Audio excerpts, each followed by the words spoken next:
உங்கள் தந்தி1 தொலைக்காட்சியில் தினமும் ஒரு சர்ப்ரைஸ் மாலை 6 முதல் 7 மணி வரை காணத் தவறாதீர்கள். முன்னாள் முதல்வர் ஓ பன்னீர்செல்வத்தின் மகனான ஜெயபிரதீப் குட்டிக் கதையின் மூலம் ஒற்றுமையின் பலத்தை பற்றி விளக்கியுள்ளார். 4 பேரும் ஒவ்வொரு நாளும் விவாதம் செய்து சண்டை போட்டுக் கொள்வார்கள்.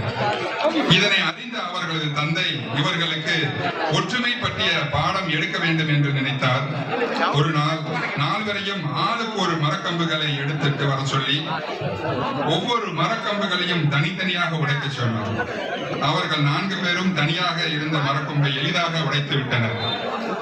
அதற்கு பிறகு 4 கம்புகளையும் கயிறால் ஒன்றாக சேர்த்து இறுக கட்டி ஒவ்வொருவராக அந்த கயிறால் கட்டிய கம்புகளை உடைக்க சொன்னார். ஆனால் அவர்கள் எவ்வளவு முயற்சி செய்தும் அந்த கம்புகளை அவர்களால் உடைக்க முடியவில்லை. இப்போது ஒற்றுமையின் பலம் என்ன என்பதை அவருடைய 4 மகன்களும் உணர்ந்து ஒற்றுமையாக வாழ கற்றுக்கொண்டனர்.